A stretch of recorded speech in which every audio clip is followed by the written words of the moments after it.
What's up, guys? Joe here with the INC, the best fight personality with no chain you ever seen. And this fight card, let's just say it was depressing for me in more ways than one. I'm very thankful that I don't drink anymore. Let's just say that. But enough talk. Let's talk about what we need to know and what's the big things that happened. So let's get to the fights.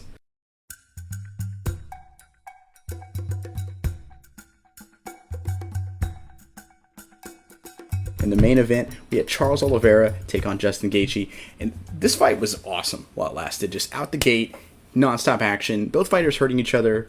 I thought Charlie Olives was playing a dangerous game by getting a tie clinch, which he has a great tie clinch, by the way. Gaichi is just throwing bombs, hard bombs, and I feel like that's kind of a dangerous game, getting closer, tying up when the guy's just swinging, and he's definitely got enough power and strength to KO you from that position. We saw, I think Louis Smolka got KO'd earlier this year trying to get a tie clinch, and his opponent just threw a overhand bomb over the top and blasted him. But two big knockdowns from Gaichi with his right hand basically being money. It painted the side of Oliveira's face with blood, two coats, Bill Butcher style, as I always say, and it was, I was like, on the second one, which I don't know if it was a knockdown or not officially, because it looked like kind of similar to what my more recent example was the Shane Burgos Edson Barboza fight, where Burgos had the delayed reaction to a punch. Or I always think of the Charlie Olives when he was at 145 fighting Cub Swanson, and Cub Swanson landed a beautiful liver shot and an overhand right. And then after a second, he just crumbles. So it might have been that, or he might have, because like it looked like Oliveira threw a front kick, and Gaethje might have just did that. But I don't know. I think it was a knockdown. If it was a knockdown, I was like, oh, you got to stop it. That's like delayed brain damage, brother. But no, kept recovering, kept fighting back. Eventually, Gaichi is loading up on one big shot. He's putting 200% on each punch, and he to the point where he knocks himself down, he slips off a big left hook. Instead of throwing the combinations which were working, he's just looking for the one big bomb, and that led into a beautiful counter right hand from Oliveira that knocked Gaichi down. I thought Gaichi was out, admittingly, because he landed flat on his back, took a back bump to the mat pretty hard, but no, kept going on, kept fighting through, and he, I have it here, Gaichi just miraculously survives is what I have. Nearly gets armbarred. Thought it was it. Then nearly gets reverse triangled. Gaichi gets out of both, but then Olives gets his back. Rear naked choke. Defends the first one. Second one is even tighter. Tap. This one sucked for me because I'm a massive Gaichi fan. That's the only reason why. That is bias right there. I'm telling you right now, because this fight was actually awesome. It was a really good one-round fight. I really enjoyed it, but I'm a big fan of Gaichi, and I hate saying how much I enjoyed it because, like I said, big fan. And as a Mexican myself, I love the fact that he came out to Vicente Fernandez, the king. But you know what? Great win for Charlie Olives. He showed just that real strong toughness that his title reign has come to exemplify in a sense. And great boxing, as we've always seen from him recently, and it's complementing his just insane grappling. And on the weigh-in controversy, I'll weigh in on it, pun intended. I think the scale was jacked up. I think Arizona screwed him, and I think the UFC took that belt without any investigation into it. Maybe they couldn't have, because it's commissions are always kind of weird like that. I fully expect the UFC to put the belt on Conor, because why not? Of course they would. Better not happen. Hello, darkness, my old friend. To the co-main event, and I'm going to tell you right now, this fight sucked. Rose Namajunas, my favorite female fighter ever, against Carla Esparza. I always say this on the show. This is the best female division on the planet, no questions. And I still stand by that statement. This fight sucked. Literally bottom three fights all time for me. And that could change. This is a reactionary video after all. But you know what? I'm a professional now. I'm a professional. I scored this fight with no bias from how bored I was. I was bored to tears, nearly falling asleep, and I was annoyed from a personal incident that happened earlier tonight. So I'm going to tell you my score. I scored it 7-2 in favor of Esparza, because I don't think any of them deserved a 10 for any of their rounds. They didn't deserve it, and I'm saying that again about my favorite female fighter ever. Just awful fight. Esparza won because she randomly got on top in random scrambles. And yeah, I think they landed 3 strikes total the whole fight, which, a fight doesn't need to have like crazy striking or anything like that, but like nothing happened. Nothing. Probably the worst championship fight ever, and you're not saying, I'm saying that as someone who has seen every Tim Sylvia fight in the UFC. Tony Elkui versus Michael Chandler. This fight was also great while it lasted. First round, we saw glimpses of the old Tony that we've been missing. Great movement with his footwork, that herky-jerky but effective boxing. The only thing we were really missing was his absolute disdain for the abdomen of his opponent. But eventually he drops Gaichi with the big... Not Gaichi. He drops Chandler with the big shot. And it doesn't go to the ground as Chandler basically does the HBK kip-up from back in 2004. And pops back onto his feet. And then good striking from both guys, but Chandler does get a big takedown near the end of the round. And I was really wanting to see the grappling here.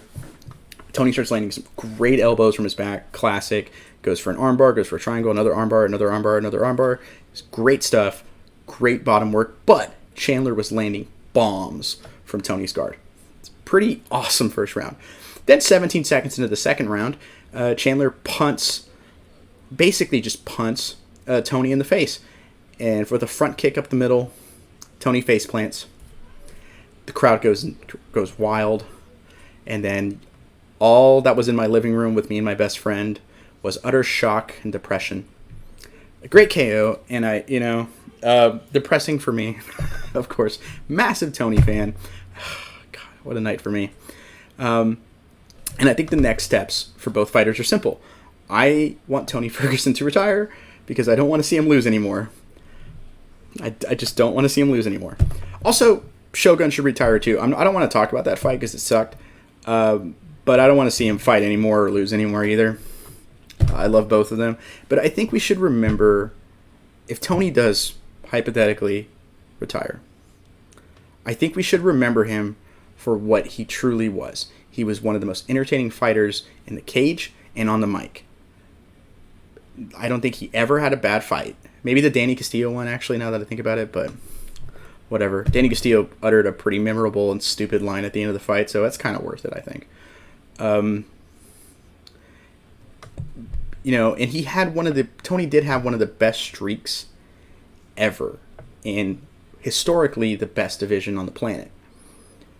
It's a streak that is so good that it ensures him a place for me as a top 3 lightweight ever. Maybe top 2. And I know everyone's like, oh, that's ridiculous. I'm talking pure ability. At one point, this guy was going to Dark Souls roll away from your punches, spinning elbow you if you pressed in to challenge his Dark Souls rolls. Great frame data, by the way, on those rolls. But and with landing great punches, wrecking abdomens with snap kicks up the middle, constant pressure. The elbows were slicing everybody up, and he was tapping them out or TKOing everybody. And I think from a pure ability standpoint, he has to be top 3, if not top 2. And I'm saying pure ability. It's like one reason that's a different GOATs list than, other GOAT lists. Like Boss Rutten to me is the greatest fighter ever because from pure ability, dude was the best striker and probably the best grappler on the planet at one point. Let's get to some undercard notes. So the first fight on the undercard I want to talk about is Andre Fiallo versus, I forget his first name, but Van Camp. Really good fight. As Van Camp was using snap kicks and low kicks, which looked good, to slow down the pressure of Fiallo. But his chin was up, his hands were down, and his boxing was mostly arm punches from Van Camp. So his boxing was leaving much to be desired, which is kind of funny because that's what Fiallo is very good at. But the kicks were doing well to kind of negate that game plan. Eventually, Van Camp landed a great shot. It stumbled Fiallo, but Fiallo recovers well. Fiallo starts, trying to keep the pressure up, trying to get some low kicks as well with his boxing. But Van Camp starts pressing forward and trying to take away these kicks. with his awkward arm punches. Fiallo steps out of the way, lands a crisp, clean counter left hook. Van Camp goes out. Awesome knockout. Great KO. And I'm glad to see them fight again. The main reason I wanted to talk about this was because dude just fought less than a month ago, and I talked about it, and I said, hey, I'm gonna watch out for this guy. He fought Carmel Thunder and knocked him out in the first round too, less than a month ago. And then my fight of the night probably was Brandon Royvel versus Matt Schnell. Schnell lost his mother in the training camp for this fight, and as someone who has lost a parent, I lost my father in 2016. So the fact that he made it stern, like that indecisiveness is there really hard because it puts your whole brain in limbo. The fact that he said, no, I am fighting, in major props, shows that he's getting through it pretty well. Long story short for this fight, short but incredible, a running theme, it feels like, in these fights. And I love the pace. Schnell was like really pushing the pace forward with good boxing. He was hurting Royvel. Royvel was trying to get things going. He was throwing his Tony Ferguson-esque spinning elbows because he is basically the flyweight Tony Ferguson in a sense to me. But eventually, he's dropped. Great recovery, and he goes for an omoplata, but he nearly gets caught in a guillotine choke by Schnell after he gets out of the omoplata attempt. And then he goes for a Darce choke. I think it might be it, but then I kind of see where his arm and heads are as he's rotating out, and he ends up popping out. And he instantly snaps a guillotine of his own. And Matt Schnell is like tapping with both hands because he instantly like starts tapping on the left-hand side, left hand to the cage. Ref can't see it, knows something's up, starts tapping with both hands at the same time. Kind of a funny image, but wow. Amazing fight. Brandon Royvel should fight on every card. Make it happen. But that was really it for me on this card of the big things I took of note. So be sure to check out on the main channel, as I just did the first of many series on the retro. It's called a retro review series where I covered the Khabib Conor fight. It's fantastic. And also got the mic. No more awful audio quality from now on. Now, if only I could fix my ugliness. Oh well, I'll work on that later. But this is Joe with the INC. Thank you for watching.